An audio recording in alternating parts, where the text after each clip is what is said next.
SDG 6.2, a pipe dream without a professional sanitation workforce. This is a virtual event at the United Nations Water Conference 2023. I now hand it over to Kavita Vankade.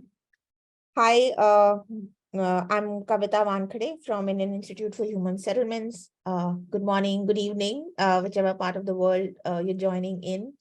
Thanks so much for joining to attend this webinar on this very important topic. I'm glad to have you here. Can we move on? So while I'm from IIHS, this session has been made possible with participation and collaboration with multiple agencies. As you can see, we have UN specialized agencies, we have international NGOs, we have regional NGOs, and we also have Workers Association represented. And this is the time to thank everybody. You can also see, I'm not going to introduce each member, but you can see representative from all these organizations in today's session, and you will get a chance to hear from them as we go on. So what are the session's objectives? I think the first session objective is to just amplify the voice of sanitation workers ahead of the gathering. Like some of us are in New York for the UN Water Conference, and to amplify those voices.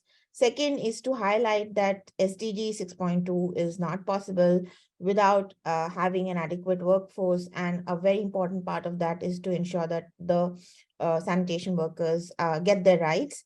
Draw attention to this issue towards improving the condition of workers. And hopefully we'll end the session by actually reflecting on what could be some of the way forward, and some of that will also be reflected in the commitment that will be presented.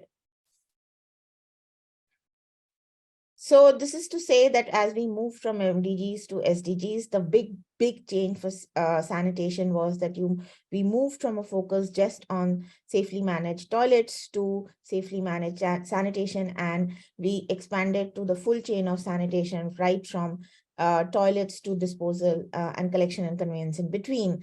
But when we did that, we also realized that basically there were a lot of sanitation workers playing multiple roles along the full chain, and they remain unseen and undocumented so far. And they're very crucial to achieve SDG 6.2, but this has not been realized. They're involved in several activities, as we'll see in the next slide.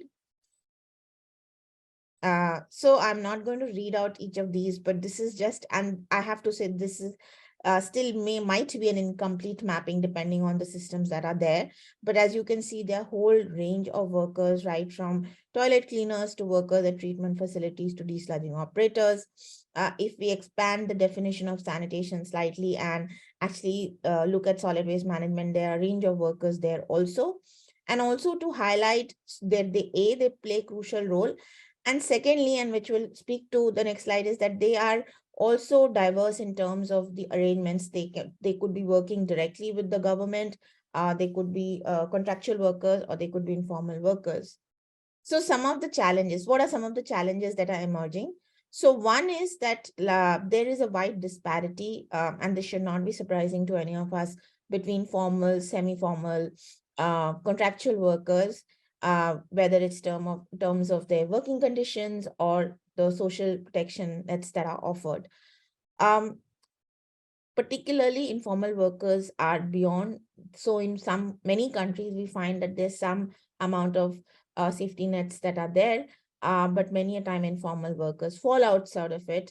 And the dilemma and the problem begins with the absence of even being accounted.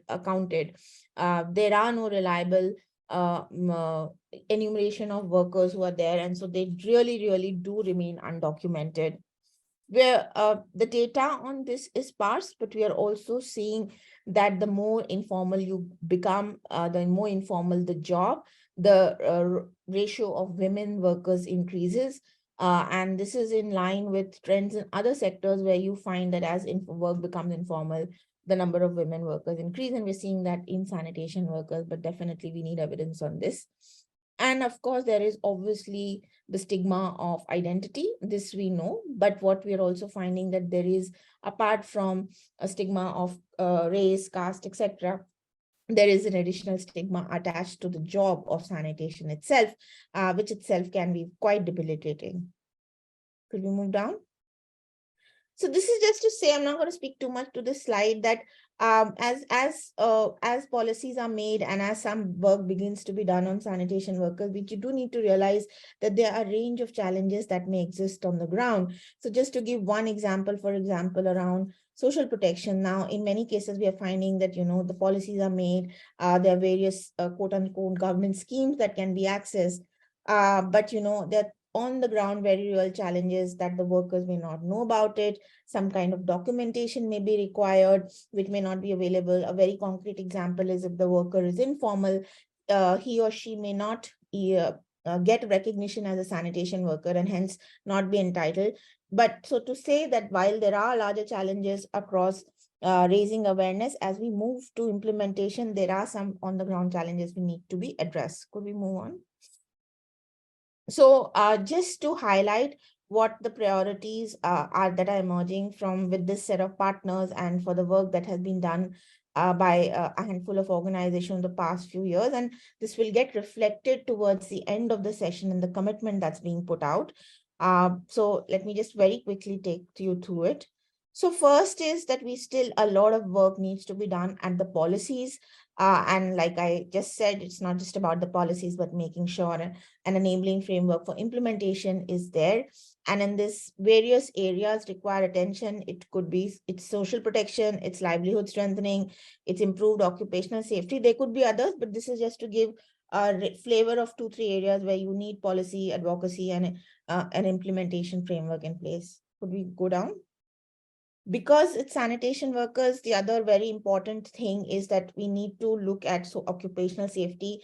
And we put out this slide just to say is that occupational safety is not about personal protective equipment only. And that's, I mean, there's no time to go through everything, but I think this needs to be reiterated. There is a well-established framework for occupational safety.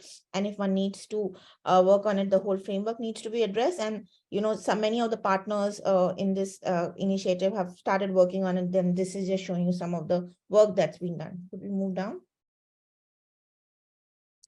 Second priority is to share experiences from practice. Like I said, things are beginning to move in many different parts of the world. There is a need to document this and enable faster learning. We can't wait for to reinvent the wheel always. And for this, something like strategic partnership across the globe is very necessary, and so is advocacy. And this is what actually this session is all about. Move on. Third is we need to collectively build evidence. And I think here again, I want to reiterate that this work has been done. You need to build evidence on overall on specific aspects, like I highlighted gender, the differences between informal and formal workers, but also build evidence around what is working and more importantly, what is not working so that we don't repeat our mistakes. Could we go down? And lastly, and most important, I think, is to facilitate diverse voices from the workers themselves. This is what we aim to do in this session. I'm just going to quickly speak on this slide on what is shown. So in the middle, you will see a screenshot of 3D kind of interactive model that's been built by Initiative for Sanitation Workers. You could go to the website and see the workers speaking in their own voices. And the other two initiatives on the side, We Speak To and Women in Sanitation, is an attempt by IIHS to actually get workers to speak for themselves. We'll post link towards the end, but to reiterate that this is very, very important, that as we go across, we do need to get workers to speak for themselves. And hopefully that's going to be the next session of this, next part of the session. Could we move on? Yeah, so like I said, very quickly, the next panel, the next part you will hear workers speak about their aspirations and challenges. This will be followed by a short panel discussion. We'll then open for Q&A, and we will end by a presentation of the commitment from the partners contributing to the water action agenda. So yeah, that's it from my side. And I'm going to now invite Andres from Water Aid to please come, and he'll be facilitating the discussion among the workers.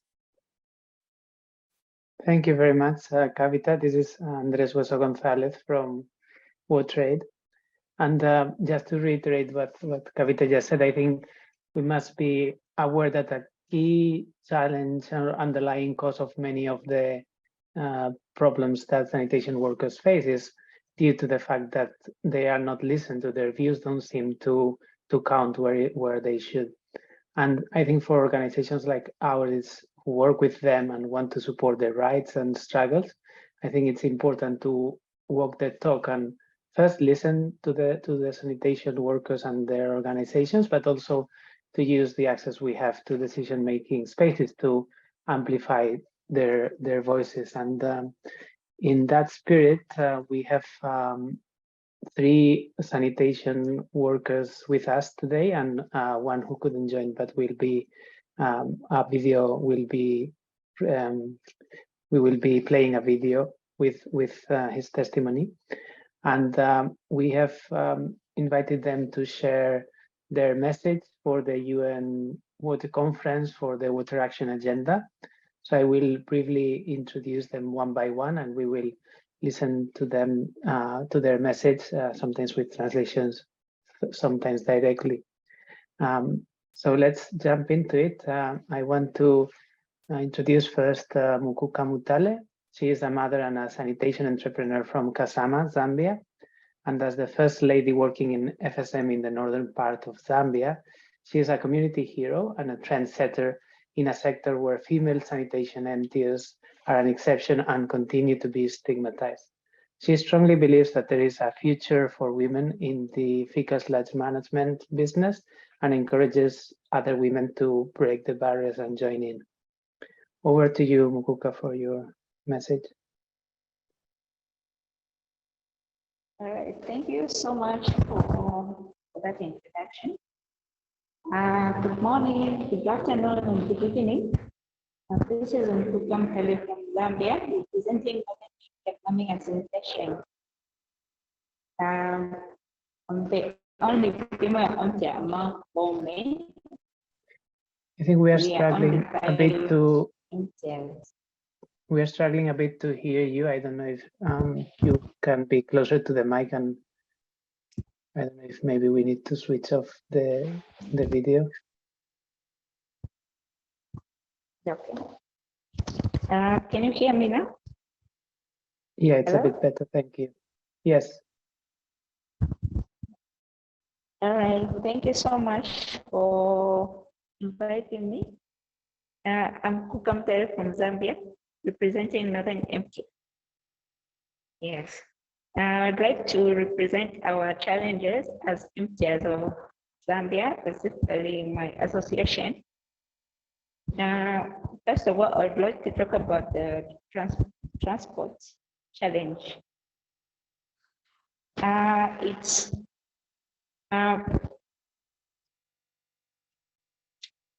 first, as an association, we are facing the challenge of transportation of people sludge from the workplace to the destination, which is the swap points. You might find that when you want to, you hire the transport, the vehicle, but you may find that there's no driver or the vehicle is not available. So that's one of the challenges we are facing as an India. And the second challenge is the financial. We are not really financially stable, as it is an association. There is no financial law from any other organization apart from SNP. The other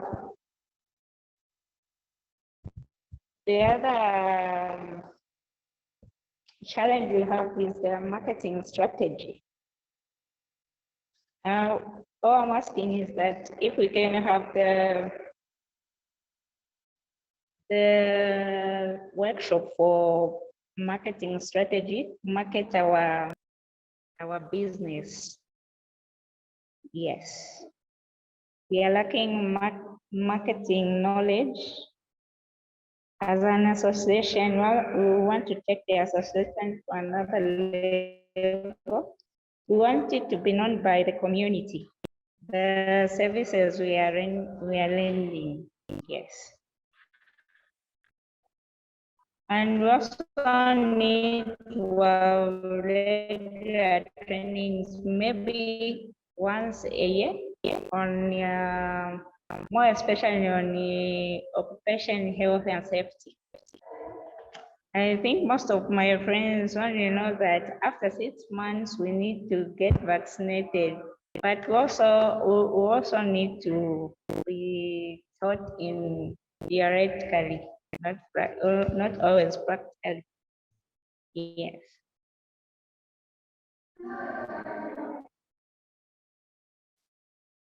Thank you, Mukuka. I think we managed to hear most of it, so thank you very much. Let me now pass on the mic to Sita Gautam. Sita Gautam is a private fecal sludge management provider from Virendra in Nepal and the mother of 2 children. She has been actively engaged in social organizations such as Tole Development Organization and cooperatives.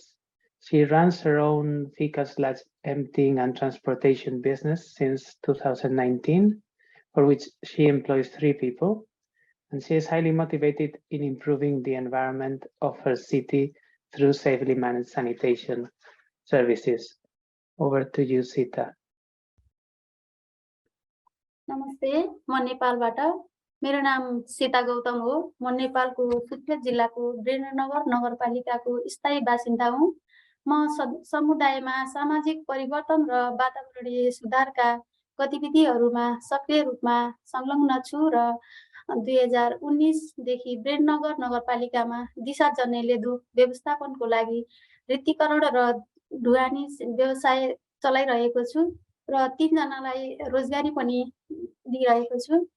सुरुमा मैले दिशा जन्य लेदो व्यवस्थापन व्यवसायको बारेमा नगरपालिकाका mayor र SNB का प्रतिनिधिहरूबाट सुन्ने मौका पाएँ, जसले मलाई यो व्यवसाय प्रति आकर्षित गरायो। किनकि मैले के महसुस गरेँ भने यो व्यवसायमा संलग्न हुँदै गर्दा स्वच्छ वातावरण कायम गर्न मद्दत गर्ने साथै अरूलाई पनि यस्तै कार्य गर्न प्रेरणा मिल्ने भएकोले नै मलाई आकर्षित गर्यो। त्यसपछि मैले मेरो श्रीमानसँग यो व्यवसाय सुरु गरौँ है भनेर सन्दर्भ राखेँ र तर मैले उहाँलाई सम्झाउन निकै मेहनत गर्नु पर्यो, किनभने यो सम्मानजनक पेशा थिएन र अझै पनि छैन।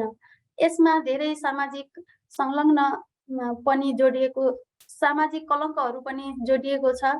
तर अन्तमा मैले उहाँलाई कन्भिन्स गरेँ।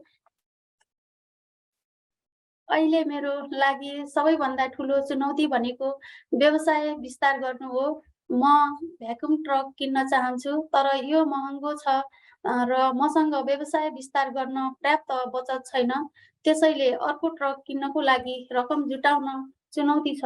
तर सरकारले अत्यावश्यक सार्वजनिक सेवामा प्रयोग हुने ट्रकको लागि भन्सार छुट गरिदियो भने यसको लागत उल्लेखनीय रूपमा कम हुनेछ र मलाई पनि अर्को ट्रकको लागि रकम जुटाउन निकै सहज हुनेछ। यसै सन्दर्भमा हामीले एसएनबी को सहयोग नगरपालिका मार्फत संघीय सरकारलाई कर छुटको सम्बन्धमा पहल पनि गरिरहेकै छौं र अन्तमा सरसफाई व्यवसायलाई अझै पनि सम्मानजनक मानिदैन र यो व्यवसाय अझै पनि आर्थिक रूपमा पूर्ण दिगो हुन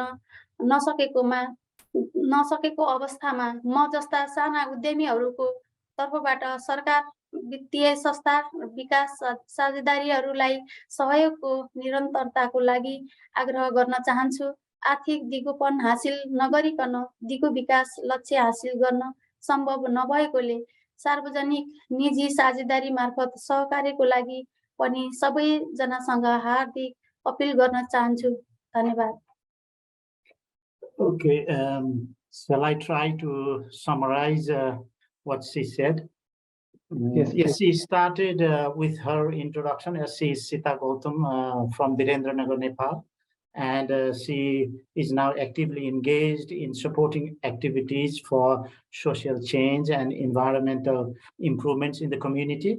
And she runs a fecal sludge business since 2019, and she also created job opportunities, local job opportunities here in Nepal. And after her introduction, she talked about how she started the business. At first, she heard about the FSM business from the municipality and the SNV representative, which made her to wanted to start that business because she felt that this could give her an opportunity to make a contribution to make a cleaner environment, and also felt that it could inspire others to do the same as being a women entrepreneur in sanitation business.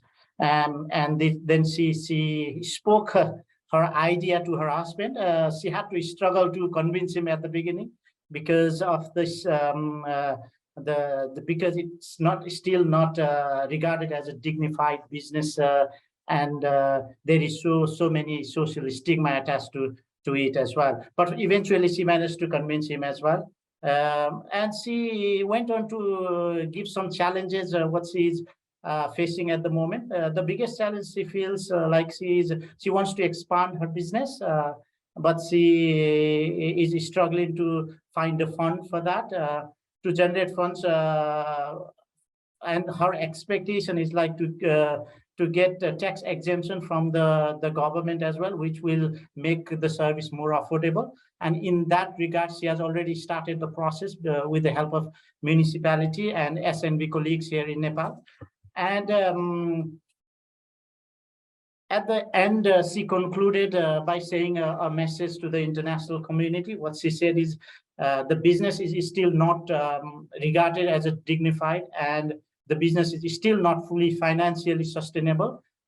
Small entrepreneurs like her would urge the governments and financial institutions and other developing partners to continue supporting them and make meaningful collaboration through public-private partnership for achieving financial sustainability in sanitation business, and which would ultimately contribute towards achieving SDG goal as well. That's I think the summary of what she had said in her remarks. Thank you. Dhanyavad, Sitaji, and thanks also for the translation. Let me move on straight to the next speaker. It's Kanchana Ramesh. She's a community toilet cleaner and caretaker from Trichy in Tamil Nadu, India.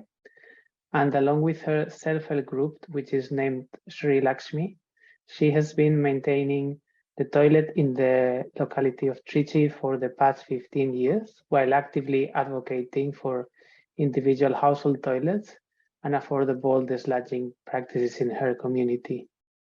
Over to you, Kanchana. வணக்கம். தமிழ்நாட்டிலேருந்து திருச்சி மாவட்டத்தில் கருமண்டபம் பகுதியிலேருந்து பேசுகிறேன். 15 வருஷமாக பொது கழிப்பிடத்தை வந்து பார்த்துட்டு இருக்கிறோம். லக்ஷ்மி குழு வச்சு நடத்திட்டு இருக்கோம். அதில் 12 உறுப்பினர்கள் இருக்காங்க. எங்கள் வர டாய்லெட்டில் உள்ள மெம்பர்கள் வருவாங்க, வந்துட்டு போகிறவங்களுக்கு வந்து முகம் சுளிக்காமல் போகிறப்ப வரப்பே சரி எந்த நாற்றமும் இல்லாமல் சுத்தபத்தமாக வச்சு நாங்கள் எங்கள் டாய்லெட்டை பராமரிச்சுட்டு வந்துட்டு இருக்கோம். அது IIHS போர்டு எங்களுக்கு கொடுத்துருக்காங்க. அதுக்குள்ளே வந்து டாய்லெட் சுத்தமாக இருக்கா, தண்ணி வந்திருக்கா, கரண்ட் இருக்கா, நாப்கின் மாதவிடாய் காலத்துல நாப்கின் போற இடம்லாம் நல்லா இருக்கான்னு சொல்லி எல்லாமே அதுலயே நாங்க டிக் பண்ணியிருப்போம். எல்லாமே அதுலயே இந்த தகவல் எல்லாமே தெரிஞ்சிருக்கும். ஆசிட்டை ஊற்றி நாங்க நல்லா சுத்தமா இருக்கிறதுக்காக கழுவுவோம். அதனால வந்து எங்களுக்கு என்னன்னா நுரையீரல் பாதிக்கிறது, அந்த புகையை சுவாசிக்கிறதுனால கண் பிரச்சனை, அந்த தோல் மேல பறதுனால அந்த அரிப்பு, இது மாதிரி நிறைய பிரச்சனைகளை நாங்க எதிர்கொள்றோம். இருந்தாலும் எங்களுக்கு வர டாய்லெட்டுக்குள்ள வரவங்களுக்கு நல்ல சுத்தபத்தமா இருக்கணுன்றதுக்காக நாங்க நல்லா மெயின்டைன் பண்ணிட்டு வந்துட்டு இருக்கோம். Okay, I will just be intervening in between for the interpretation. I will speak in first person. I am Kanchana from Tamil Nadu. from Trichy and from an area called Karumandapam. And I have been a part of an SDG called Lakshmi self-help group. And for 15 years now, we have been maintaining our community toilet. And there are 12 members in this SDG. And we ensure that the toilets are maintained well, such that the people who come and use the toilets are comfortable. And IIHS has supported us to put up a board in these toilets. And through this board, we track the maintenance of the toilet. We ensure that the supplies in the toilets are in place, and we also ensure that the caretakers come in and go out in time, and all that is recorded in the board. And we are maintaining the toilet well. But yes, we do face issues due to the disinfectants we use for the toilets. Sometimes they could be harmful. I mean, we could smell the gases, or they could splash on us, so that causes some irritation on our skin and some other issues like that. So அக்கா நீங்க சொல்லுங்கக்கா. முதியோர்கள் வந்தாலும் சரி, சிறு பிள்ளைகள் வந்தாலும் சரி, டாய்லெட் எப்படி பயன்படுத்தணுன்றதுக்காக அவங்கள கைப்பிடிச்சு நாங்களே கூட்டிட்டு போய் டாய்லெட்டுக்குள்ள விட்டுட்டு அதே மாதிரி கொண்டு வந்து வெளியில விட்டுருவோம். சின்ன பிள்ளைங்க போனாலும் அவங்களுக்கும் தனி டாய்லெட் இருக்கு, தண்ணி ஊற்றி தான் போகணும் அப்படின்னு நாங்கள் சொல்லி கொடுத்துருக்கோம். அதே போல டாய்லெட் போயிட்டு வந்ததுக்கு அப்புறம் கையில வந்து சானிடேஷன் போட்டு தான் கழுவணும்னு சொல்லி விழிப்புணர்வு நிறைய நாங்கள் ஏற்படுத்தி கொடுத்துருக்கோம். Okay, so they also support elderly people and children who come to their toilet, and we support them by giving them awareness, for example, even about hand washing after they use the toilet. And there is also separate toilets for children, and they work with them for general hygiene and awareness to use the toilets. அதே மாதிரி எங்க ஊர்ல வந்து சில பேர் வந்து காசுலாம் கம்மியா இருக்கும், அவங்களுக்குலாம் வேலை பார்த்து அது மாதிரி காசு கம்மியா இருக்கும். ட்ரைனேஜ்ல எல்லாம் வந்து செப்டி டேங்கர் சீக்கிரம் ரொம்பிருச்சுன்னா பாதி பேர் பொது டாய்லெட்டை யூஸ் பண்றாங்க, பாதி பேர் வீட்டு டாய்லெட்டை யூஸ் பண்ணிட்டு இருக்காங்க. அது மாதிரி இந்த மழைநீர் சேகரிப்பு அந்த கால்வாயில வந்து செப்டி டேங்கர் ரொம்புனுச்சுன்னா தண்ணி வெளில வந்துடும், அசடுகள்லாம் வெளில போகும். அப்போதைக்கு எங்களுக்கு வந்து எப்பவுமே மாசம் ஒரு நாள் வந்து IIHSல வந்து மீட்டிங் போடுவாங்க. எப்ப நான் வரவு செலவுலாம் கரெக்டா பாக்குறீங்களான்னு சொல்லி எங்களை செக் பண்ணுவாங்க. அப்ப வரப்பதான் ஏன் இப்படிலாம் சாக்கடையில தண்ணி நிறைய இது மாதிரி செப்டி டேங்க் தண்ணி எல்லாம் விடுறீங்களே, இதனால நிறைய நோய் பாதிப்புலாம் வருமேன்னு சொல்லி எங்கள்கிட்ட சொல்லியிருந்தாங்க. இல்ல மேடம், எங்க மக்களுக்கு வந்து செப்டி டேங்க் எடுக்கிற அளவுக்கு பைசா அதிகமா கேட்கறாங்கன்னு எடுக்க மாட்டேங்கிறாங்க, அதனால அந்த தண்ணியிலே விட்டுறாங்க நாங்க சொல்லியிருந்தோம்.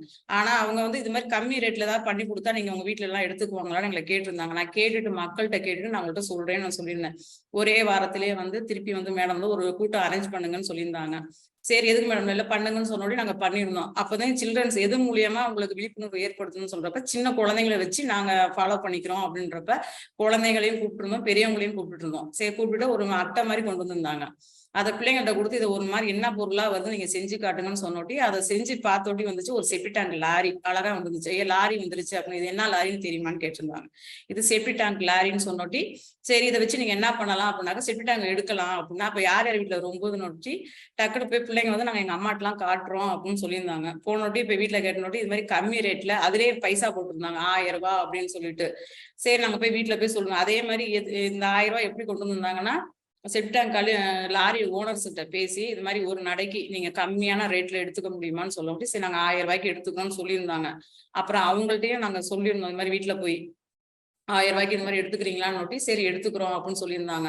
இப்ப நாங்க உடனே செப்டி டேங்க் ரொம்ப நோட்டியே பிள்ளைங்க உடையாந்துருவாங்க. உடையாந்து எங்கள்கிட்ட வந்து சொல்லுவாங்க இது மாதிரி செப்டி டேங்க் வலிஞ்சிருச்சு எங்க வீட்டுல எடுங்க அப்படின்னு நோட்டி நாங்க உடனே போன் பண்ணி சொல்லிடுவோம் ஓனர்ஸ்கிட்ட இது மாதிரி லாரி செப்டி டேங்க் ரொம்பிருச்சு நீங்க வந்து எடுங்க அப்படின்னு நோட்டி வந்து எடுத்துக்குவாங்க கம்மி ரேட்ல. ஆனா அதே போல IIHS எங்களை சொல்லியிருந்தாங்க செப்டி டேங்க் எடுத்துட்டு நீங்க வெளியில போகுது, ஆனா இருந்தாலும் அவங்க வந்து எடுக்க போறப்ப அவங்கவுங்க என்னென்ன போட்டிருக்கணும்னா கை க்ளோஸ் போட்டிருக்காங்களா, ஷூ போட்டிருக்காங்களா, மாஸ்க் போட்டிருக்காங்களா நீங்க செக் பண்ணி இது பண்ணுங்க. நம்ம செப்டி டேங்க் சுத்தப்படுத்துறாங்க, ஆனா அவங்களே அவங்க பத்திரமா பாதுகாக்கணும்னு சொல்லி கொடுத்துருந்தாங்க. அதே போல அவங்க ஓனர்ஸுங்க அந்த டிரைவருங்க எல்லாம் வந்து கிளீன் பண்ண வரப்ப அவங்க இதெல்லாம் அணிவிச்சிருக்காங்கன்னா நாங்க பார்ப்போம். மாஸ்க் இதெல்லாம் போட்டிருக்காங்கன்னா அவன் போட்டிருந்தாங்கன்னா ஓகேண்ணா இதெல்லாம் போட்டுட்டு நீங்க எடுங்க அப்படின்னு நாங்க சொல்லுவோம். அதுல இருந்து இப்ப எங்க ஏரியால எல்லாம் யாராவது டிரைவருங்க வந்து எடுக்க வந்தாலோ கிளீன் பண்றவங்க வந்திருந்தாலும் இதெல்லாம் அணிஞ்சிருந்தாதான் நாங்க உள்ளாக விடுவோம். அதே போல அவங்களும் அதெல்லாம் பயன்படுத்திட்டு தான் வந்து எடுக்கிறாங்க முறையா.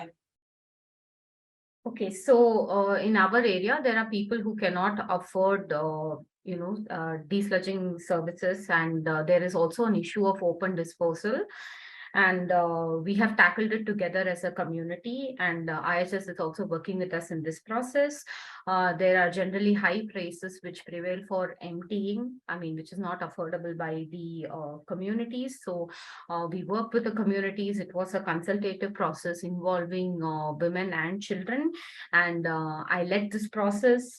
And we also had a small lorry making activity with the children to give awareness that these lorries will come to their houses to desludge these tanks.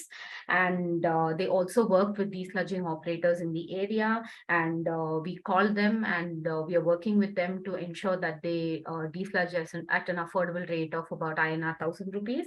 And the community also now calls us to also help them with the individual household toilets desludging. And not just with our workers, we work with other sanitation workers in our community. We ensure that these desludging operators are protected while emptying the tanks. They wear PPEs, they wear gloves and masks, and we also actively work with these desludging operators in our area.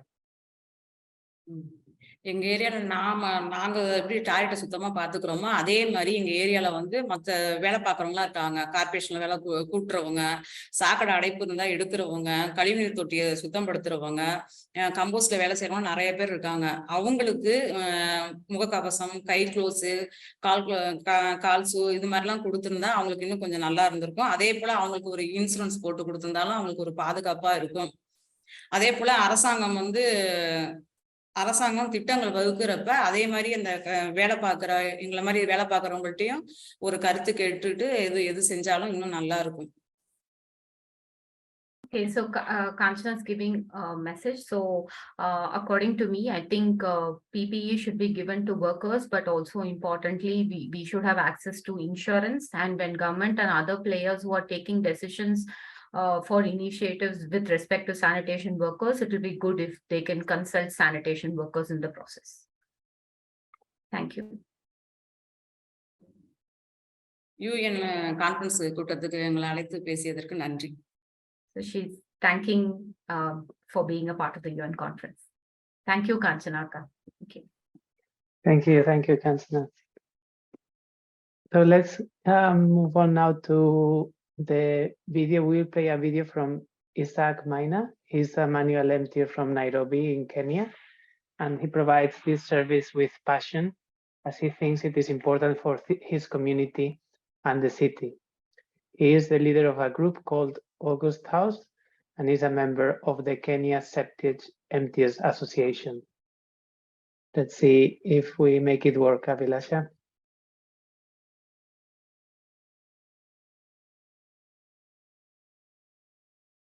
What it means to be a manual emptier for me, I think it's a very important job because I help my community in providing services that nobody else can do or willing to do, but expect that I can do that job, and I do it with passion because it's what I live for. It's what makes me live with my family and provides the food that I eat for my family. My first biggest challenge, I think, about is health. Because why I say health is the first, because the first or the older ones who are before me, their health for now is not so good. So I think of myself in the next years, if I continue doing this job without any protection, will my health be the same as the older ones? Because their health is not in good condition. And the second thing I think is very worrying for me is the condition of how we work or how we do the job. Because we work without gloves, we work with carts, the mkokotenis, so that means the transport. And I think even the government, for sometimes, it harasses us for where we go to dump the shit. The Nema people, they used to harass, they even arrest us, and we even end up in prison because they say we pollute the rivers. What my community thinks about the manual emptiers, or the job that I do, which is manual emptier, some of them make fun of the job. Some of them, they appreciate what we do for them, because it really helps the community from sicknesses, and from even when they use the toilets and there is no sewer lines in the community, we provide the help to take off the sheet and take it to where it's supposed to be. And I think for majority of the community, I think they are happy with the job that we do for them. I know one day this job will be appreciated and will be recognized even by the government of Kenya, and even I hope worldwide, because I know what we are doing is very helpful. It is very helpful to our community, because even if it's not for us, I think every day hospitals will be full of sickness, of cholera, diarrhea. So I hope one day will be appreciated and will be doing this job with dignity.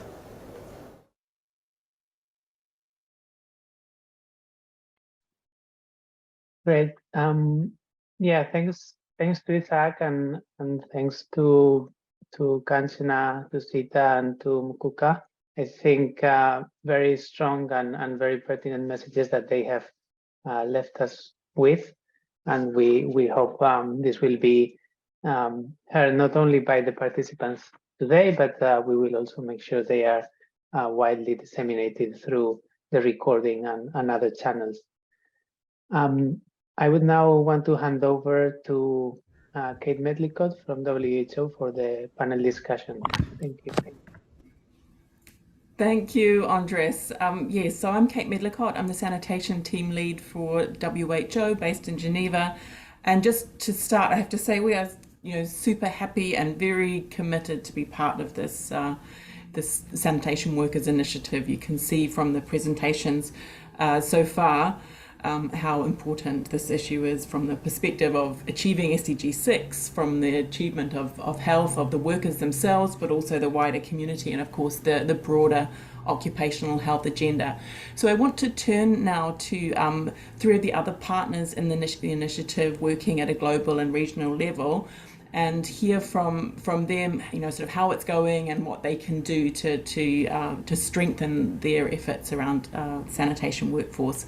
So that's going to be, we're going to hear from the World Bank, from PASA, that's the Pan-African Association of Sanitation Workers, and also the Indian Institute for Human Settlements. I'm going to start with the World Bank, so I'll turn to you, Awa. I think the bank is in a really unique position because you have a huge grant and lending portfolio. You work with regulators as well as the recently implemented what do you call them? The environmental and social safeguards. So I'm keen to hear from you. How is this going, and what more do you think you can do as the bank? So please, Awa. No, thanks, Kate, and really happy to be here and to hear from the workers themselves. It was very insightful. So as you mentioned, the bank is in a unique position because we're supporting governments to achieve their ambition when it comes to universal access to safely managed sanitation. But we also know that technically we won't be able to do that at the expense of the workers. So under the Initiative for Sanitation Workers, we've been developing guidance for our task teams, because for a long time, the work has primarily been on sanitation access or sustainability and less about sanitation work itself. And we needed a very good entry point also. So when the old safeguards transition into what we call our environmental and social framework, ESF, in 2018, it lays some of the standards, and one of the standards is about worker safety. or worker conditions in general, we found it to be a very good entry point for mainstreaming some of these issues that even the sanitation workers were also talking about when it comes to health and safety. So under the ESF, the governments that borrow have to develop a certain number of instruments that are in line with our requirements. And one of those is labeled labor management procedures that look into like the key risk and the appropriate mitigation measures that need to happen for workers, like workers under the project in general. And we found a big gap when it comes to sanitation projects. So we worked with our social colleagues to develop guidance note that is tailored to some of these risks or some of these hazards that are linked to sanitation work. And the guidance note has been prepared since last year. We've disseminated it internally with our colleagues. We're in the process of also testing it under one of our projects in the DRC and getting more inputs on how do we, let's say, fine tune it. But the guidance note is there. Every sanitation project that we see before going to the board, this is the guidance that we share with them. That's fantastic, Alwa, and I think what you've described there, this kind of awakening actually in terms of the blind spot we've previously had for workforce issues, and looking at actually these great entry points and what can be done about it. There is in fact some really sort of powerful things we can be doing.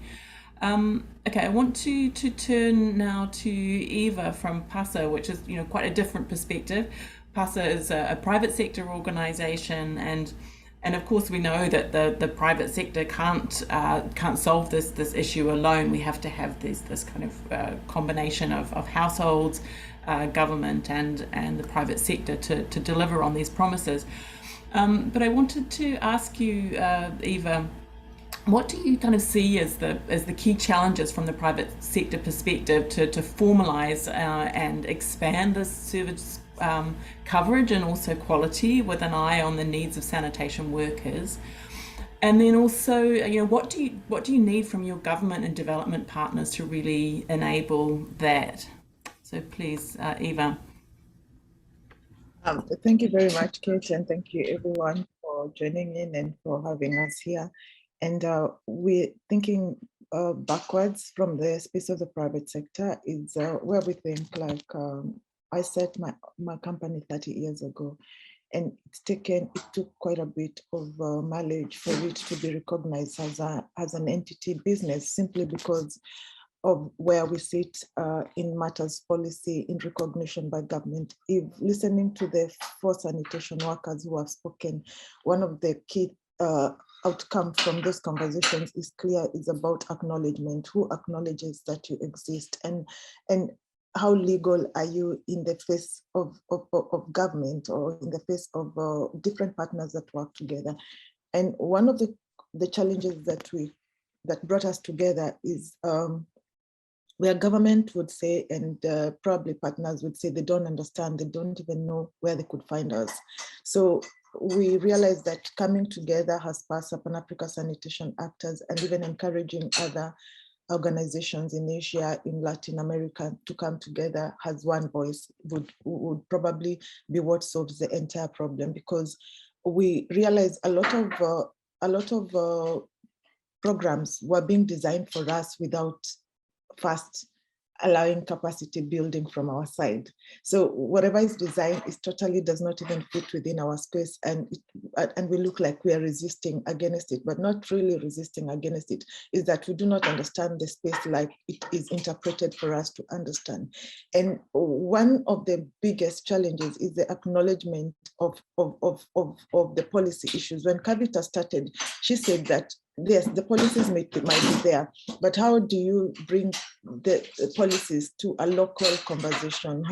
What is sustainable development goal at a local language, at a local conversation from an SME who is serving a community. So one of the critical issues as we progress in our formalization and coming together, it is the recognition of government of government, that when they are discussing matters policy, we sit down, they understand where are we coming from and how does this policy interpret to us.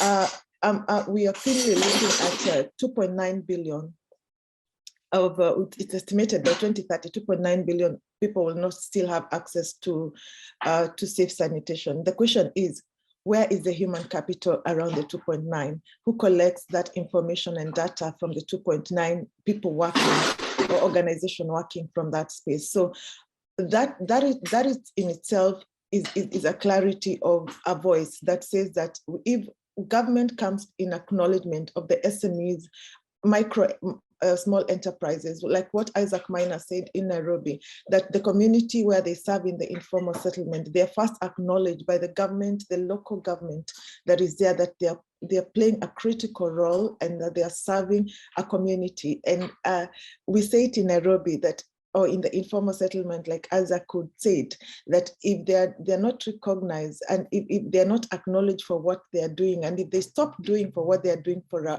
a week, it simply, the informal settlements will be full of shit. And so when we look at it that way, we start now acknowledging what is, how can we support the small enterprises or community enterprises. For better of understanding, we call them manual emptiers, but we have a new name for them. We're calling ourselves Sunny entrepreneurs. Like, that is the new name that we want to bring, that also brings dignity and dignifies the kind of work that we are doing. So how do partners come on board? Partners have given us a voice to be where we are. If it was not for partners, I do not think today we would be having this session together. But the partners have come out clearly and said, yes, we've worked with these communities, we've worked with SMEs, and truly they need to come out and be heard of what it's being spoken. So it calls for a very holistic and emerging, a synergy that brings all partners together, that we need everybody. There is no, we need organizations that are supporting their capacity, developing these, developing us. We need ourselves to come together for our voice to be a common voice that can be heard. We need government to acknowledge that we are here and we exist. We need developing partners like World Bank, when they're doing big projects within our spaces. How do they involve us? Where do we come on board? What are the PPPs in place that can be able to put on board a small micro enterprise, that if they're doing a sewer line within the informal settlement, how do they involve the manual emptiers to be part of that process? So it is by sitting us together and having this kind of discussions that we're having right now that takes us to the next level. But synergy is important. Working together is important. We need to capacity build each other. There is something we know out of experience that is not known in different platforms. There's also something the partners know that we do not know in matters capacity development. There is also what government needs to hear from us, that we also, they have policies that we do not understand. How do we bring down these policies for us to understand? So collaboration is the key word. Collaboration is a commitment that I look forward to seeing, and even PASA looks forward to seeing from the UN Water Conference that starts today. Thank you very much. Thank you, Eva. I think you've reminded us of something that's just so critical. I mean, we're talking a lot about acceleration, this whole kind of SDG 6 acceleration agenda, and I think that encourage us to go faster. But you know, there's this very important aspect that you've mentioned about partnership building, about capacity development, acknowledgement, formalization. All of those things actually take time, and we need to make sure that we're not trying to kind of skip over that step in the race for acceleration, and we don't want to forget about the people that are ultimately going to maintain and sustain these services, which is just absolutely critical. So thank you. I want to turn now to the Indian Institute of Human Settlements. I think, Kavita, you're going to take this one.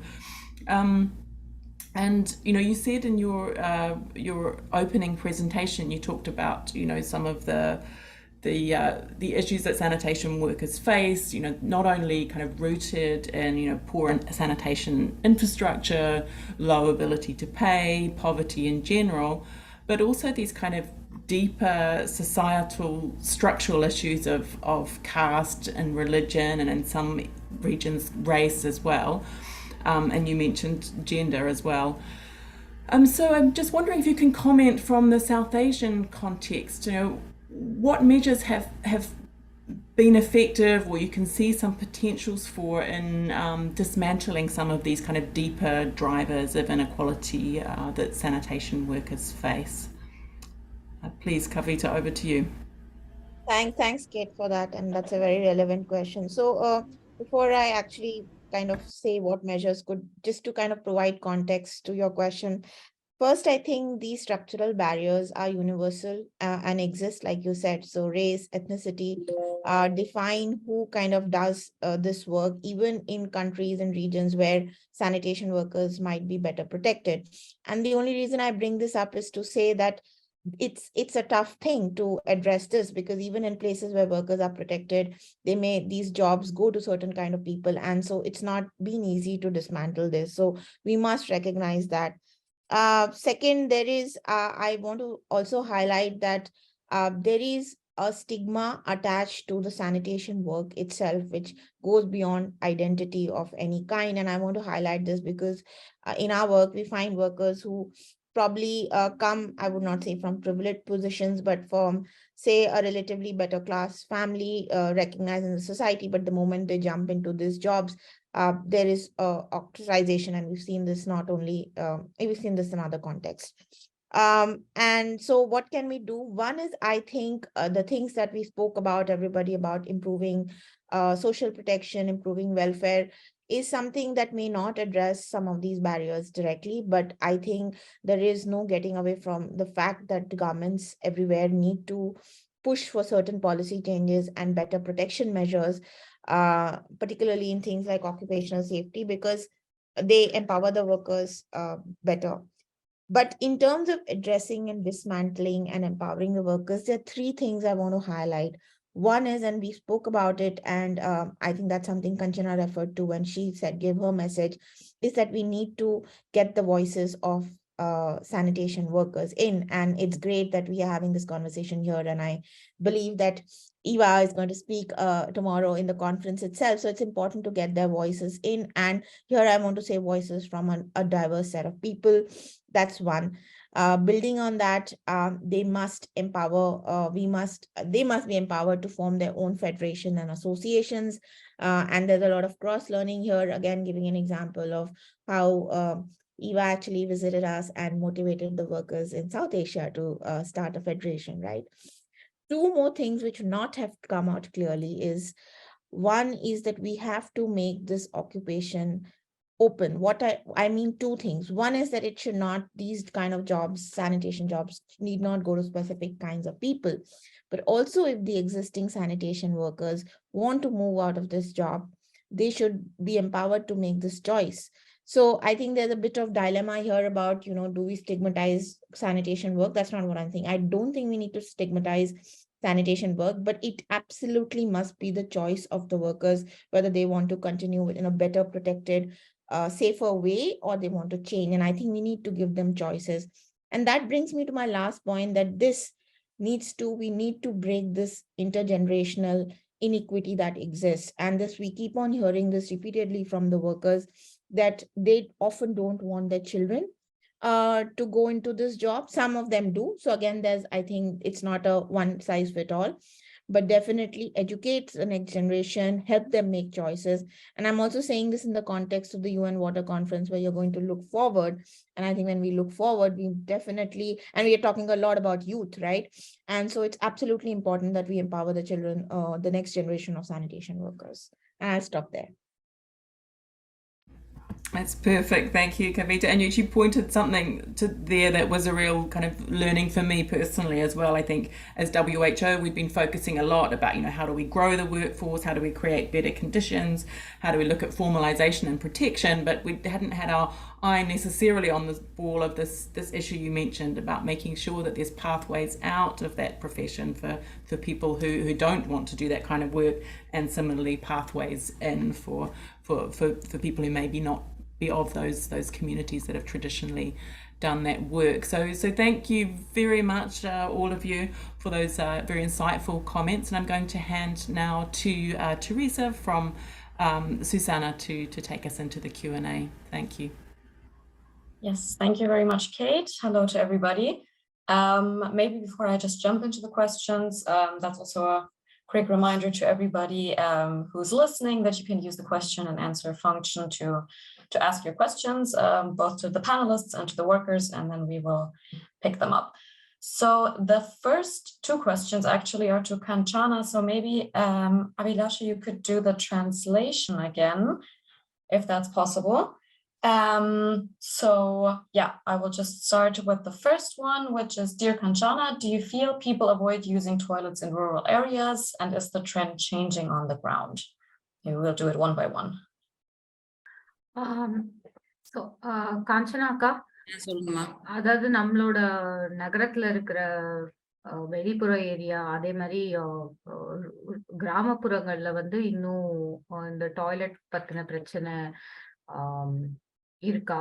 அதாவது மக்கள் வந்து toilets use பண்றதை avoid பண்றாங்களா, இல்ல அந்த trend மாறுதா அப்படின்னு கேக்குறாங்க. முதல் கேள்வி.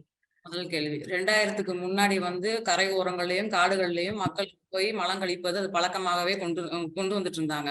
2000க்கு மேல வந்து நமக்கு நாம திட்டத்தின் கீழே வந்து பொது டாய்லெட்டை வந்து கட்ட ஆரம்பிச்சிட்டாங்க.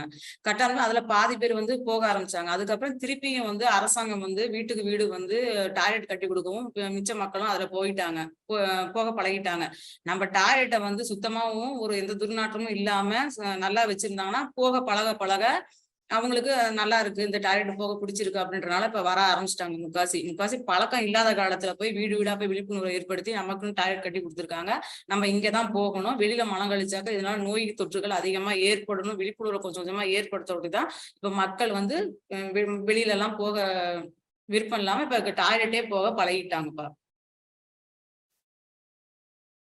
Yes, so she's saying that before the year 2000, open defecation was prevalent in such areas, but as time progressed, there were a lot of schemes started by the government, both to construct individual household toilets as well as there were community toilets which communities are using, and people have also slowly started using toilets. One is the provisioning of toilets, and second is the awareness which is being given to people for using these toilets. Both of these have helped for people to move from open defecation to using toilets, but the key which Kanchana is highlighting is the proper maintenance of these toilets, which is important to ensure that people continue to use these toilets.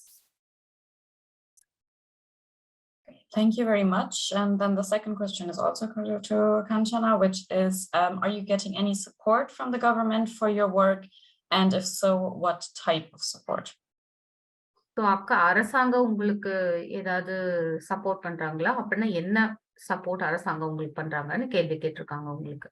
வருமானம் வந்து இந்த காசுங்கெல்லாம் குறைவா இருக்கிறதுனால கவர்மெண்ட்ல வந்து நாங்களால EB பில்லாம் கட்ட முடியலன்னு சொன்னோடி கவர்மெண்டே தான் மாசம் கரண்ட் பில்லாம் கட்டுறாங்கப்பா. அதே போல கதவு உடைஞ்சிருக்கு, பேசன் உடைஞ்சிருக்கு அப்படின்னாலும் கவர்மெண்ட்ல தான் பண்ணி கொடுக்குறாங்க. செப்டி டேங்க் ரொம்ப நாளும் லாரியை வச்சு கார்பரேஷன் வண்டி தான் எடுத்துட்டு போறாங்க.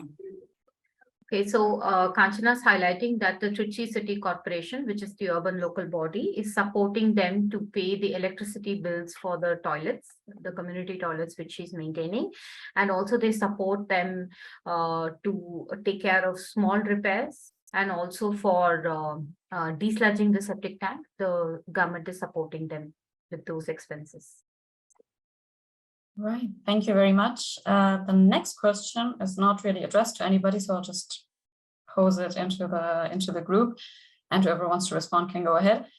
Is there any current UN accord regarding sanitation workers' protection?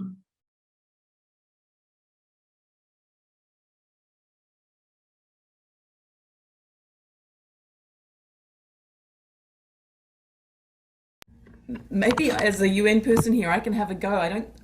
I think the answer is no.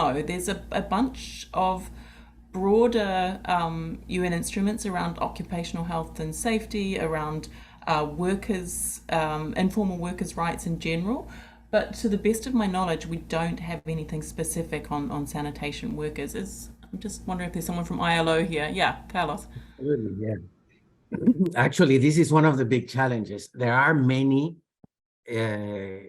ILO conventions that deal with different areas of working conditions, occupational safety and health, the transition from informality to formality, the freedom of association, but none of them are specifically addressed at sanitation workers. So what happens is that the governments ratify these conventions. In the case of freedom of association and occupational safety and health, same as with child labor and forced labor, member states are expected to comply with these conventions regardless of whether they have ratified them or not, as a condition of membership. However, then what happens is that the governments ratify these conventions, domesticate them in the form of laws that are generally applicable to all workers. And they do not address specifically sanitation workers in most cases. So then it is up for the workers themselves to organize into unions or into workers' associations and push for those rights that are recognized in ILO conventions and in national legislation to be recognized for their specific situation. That is part of the contribution that we're trying to make in the Initiative for Sanitation Workers. Over. Great answer. Thank you, Carlos. Thank you. Then, yeah, I would just hop over to the next question, which is, what are the major challenges facing SMEs, so small and medium enterprises, in the on-site sanitation area? So in terms of viability, safety, and acceptance, what can the governments do to manage this? Does anybody want to speak on this question?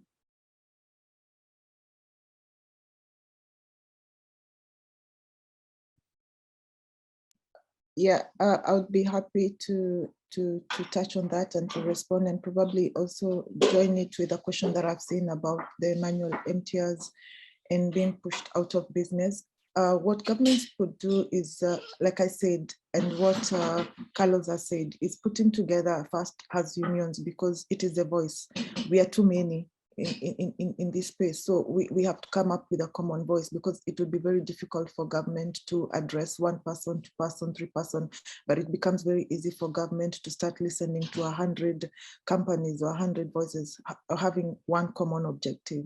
So it is within our space that the recognition would be there, but it's for us to formalize ourselves into groups that government can be able to see how they align to us. But having said that, it's also for the consideration of different occupational safety and health. How does it relate to us? When the formations were being done, we kind of feel lost in between there, but it's something I'm definitely sure that it can be reviewed, it can be looked into if we come together as a voice. One of the things that we are determining in PASA, Pan-Africa Sanitation Actors, is to come out clear and we are putting this voice together and saying, yes, we want manual MTRs to own transfer centers, to be able to be capacity developed, that they can be able to run a transfer center, that mechanized MTRs can be able to be capacity developed to be able to run decentralized systems. And we are in a journey towards doing that. And of course, with the support of all of us and different partners and governments, this is achievable. So that is what we are looking into, and also looking forward for support for how do we structure this? How do we come up with a framework that guides us to this conversation? So we are working on that, and happy to engage with any organization that would be willing to come on board, and we do it together. Thank you very much. Thank you very much. I don't know if anybody else wants to speak on this. If not, then I would move to the next question, which is to the stakeholders. Is there any program to improve the dumping sites, trainings, financial help, and improvement on the PPE for sanitation workers?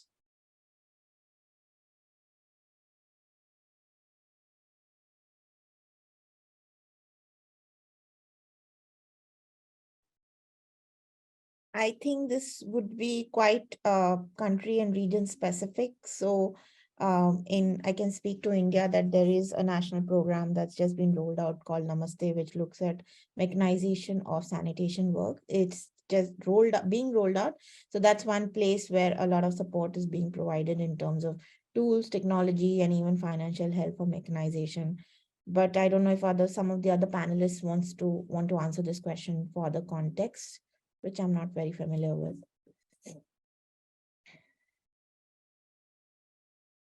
Okay, thank you very much. Nobody wants to add on to this point. The next question, I think that is very individual to each country. And there's the question, any idea on number of deaths of sanitation workers per year on duty because of toxic gas, etc. in your countries? Is there any statistics?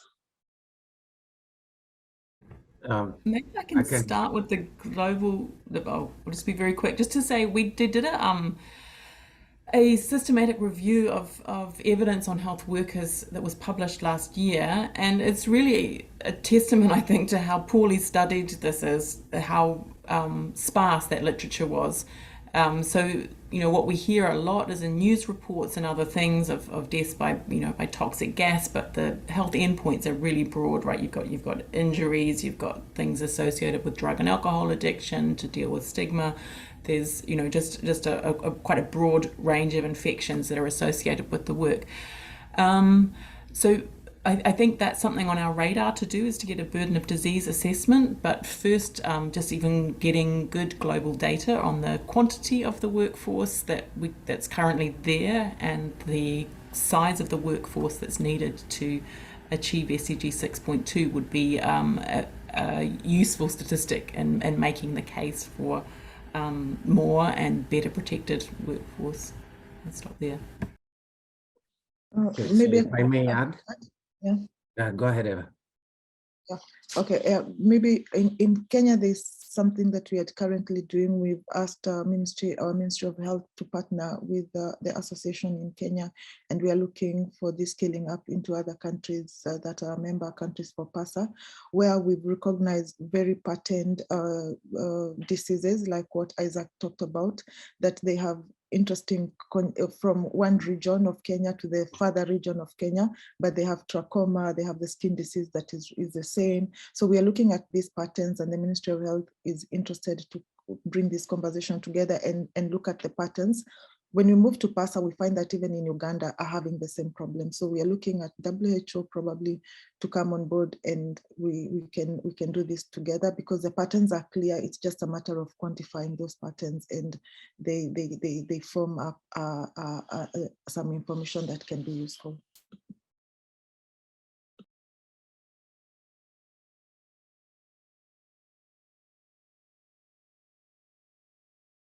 Thank you. I think, Carlos, you also wanted to speak, right? Right. So let me lower the hand. So the first thing is that the fact that we don't have much information in terms of numbers of fatalities or illnesses is partly the consequence of the invisibility of this work. The fact that it is disregarded and not given the importance it deserves. We also find that lots of countries calculate any of these fatalities in the broader sanitation sector, meaning that it's compounded with the solid waste management. So then it is difficult to figure out which ones are due to the specific conditions of fecal sludge management, which is the enclosed spaces, the frequency of accidents with needles and with hidden objects, the lack of gloves, etc. Because the solid waste workers are also piled up together. Regarding the PPE, and also here, part of the issue is that it is the local governments and the state governments that are mostly in charge of this activity. Therefore, it is mostly up to the local governments to quantify the fatalities and also to provide for the PPEs. So we have lots of good practices, but it's very uneven across the different countries that employ sanitation workers at a large scale. So this is the partly also an answer to the previous question. Thank you. Thank you very much. Before I take the next chat question, I see that there's a hand raised by Shithashini. Could you unmute yourself and state your question? Hi, this is for Ava from the World Bank. So you mentioned about the labor management guidance notes. So how suitable are these guidance notes for different countries with varying backgrounds? And what is your plan for incorporating feedback and for dissemination?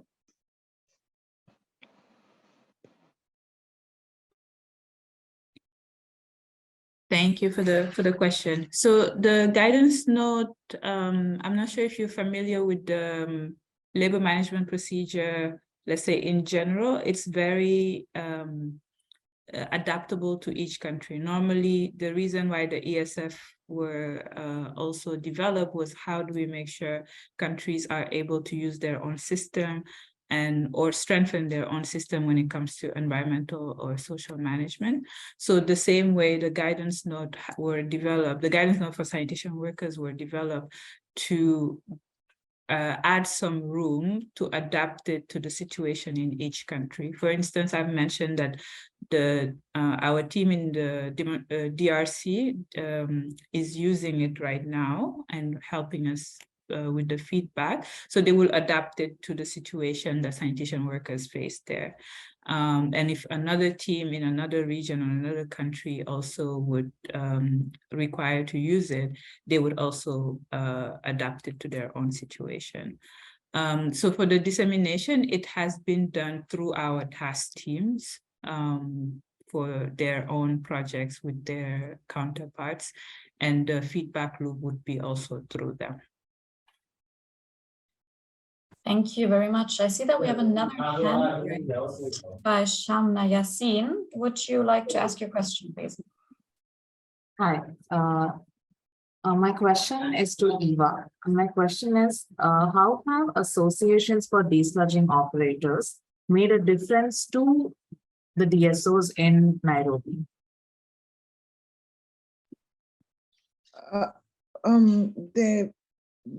Anywhere you bring many voices together with a common voice, usually it takes preference and you're heard, because you first clearly outline what is your role.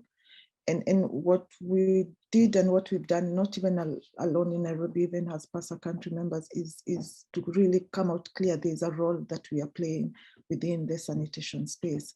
And this role is clear, and we are serving a community. And also our entry point was like, we also hold a lot of data that is not taken in. And so how can this data be taken in? And so that in itself, the conversation of what we hold by together also brought a lot of interest with government, because we were saying, yes, we have 200 trucks in Nairobi, and every day the truck are 10,000 liters of fecal sludge, of wastewater.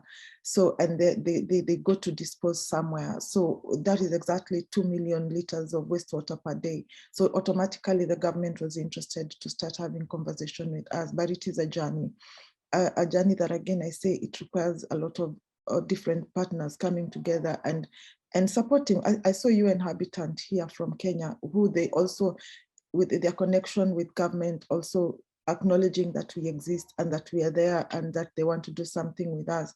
We have seen World Bank come together in Nairobi and say, yes, we recognize this group of people and working together. So that is very critical and very important.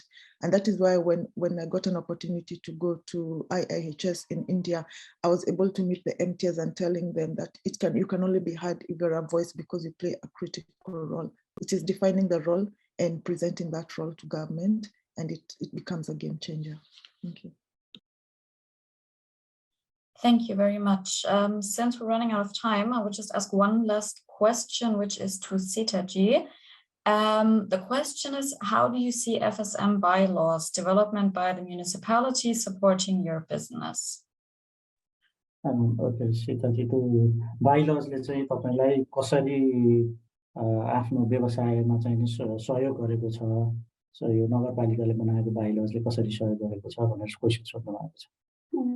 बाइलजले नियमित किसिमबाट त्यो रीतिकरण गर्न सहयोग गर्छ, जसले गर्दा व्यवसायमा हाम्रो एकदम राम्रो व्यवसाय फस्टाउँदै जान्छ। त्यसो हुँदा रीतिकरण गर्दै गर्दा र पेशागत सुरक्षाको लागि पनि यसले सुनिश्चित गर्छ, आर्थिक स्रोतको सुनिश्चितता पनि हुन्छ।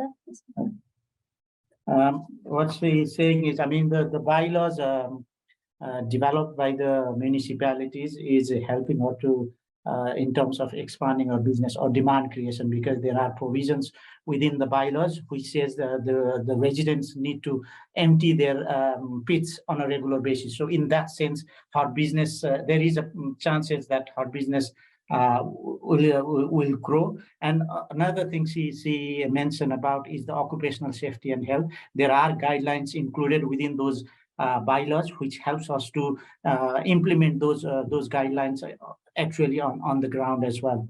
And also in terms of assurance to receive the revenue generation as well, because in bylaws there is a provision that the public private service providers can charge a certain service fee with the residents, which gives us the sense of security or assurance in terms of our income as well. So that's what she is saying. Thank you. Thank you very much. Then, yeah, our time is up. So very good that everybody's question didn't get answered, but maybe there will be a possibility that the speakers and panelists can also answer your questions in the chat. I'm not sure where the background noise is coming from, but anyway, I'm going to hand over to Simon O'Connell for the conclusion and the commitment, and thank you very much.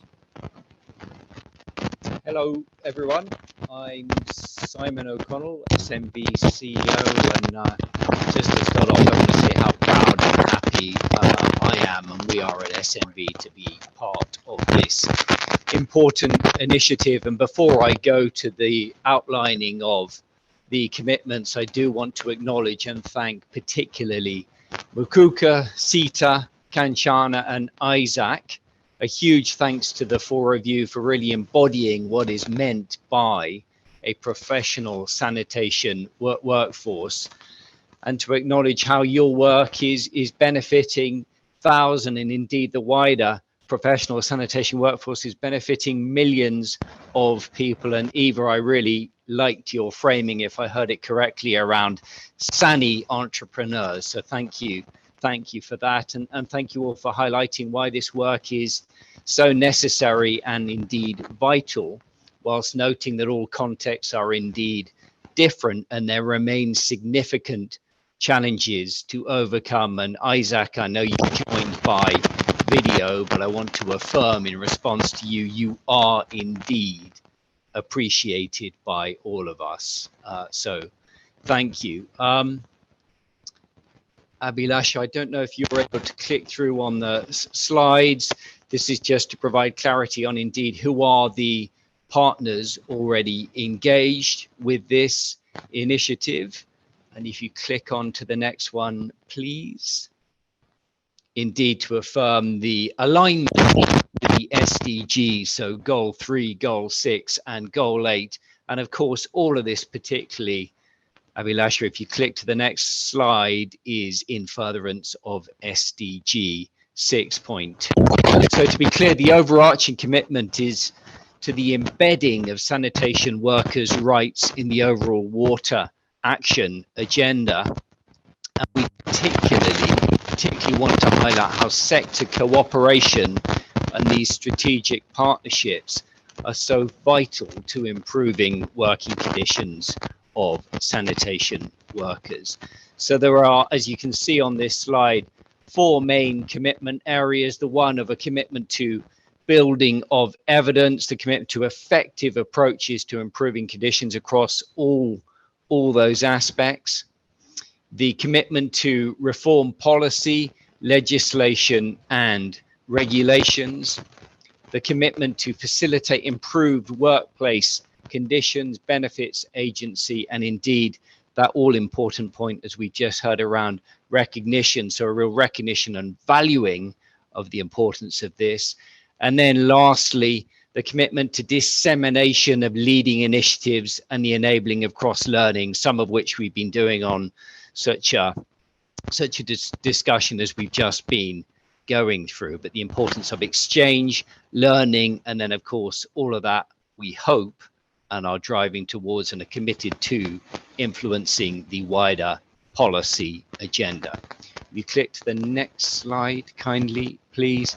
And of course, like any good initiative, we're absolutely committed to some concrete deliverables. Yeah, concrete deliverables, as you can see on this slide, and the production of resources, again, to facilitate that knowledge exchange across and amongst us and further learning. And of course, again, as you could see on the slide under the point 2 there towards the bottom, a commitment to driving policy changes, because we know ultimately what is so important is that these commitments lead through or flow through into wider policy level change. If you click to the next slide, please. There we go. So again, you can see the key current partners involved with this initiative. As I said, at SMB, we are proud, humbled, and honored to be a partner. And lastly, a slide which shows you where you can find further resources. If you're able to click through onto the next slide, please.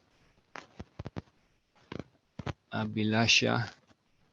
There we go. So there are indeed additional resources that we hope you are all able to access as we go further into the initiative. So with that, and I believe I will now turn to Carlos, I want to affirm how delighted and proud we are to be a part of the initiative, and thank you so much.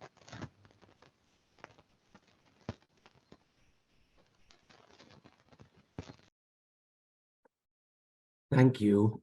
So I would like then to make a summary of the different points that we have been discussing here.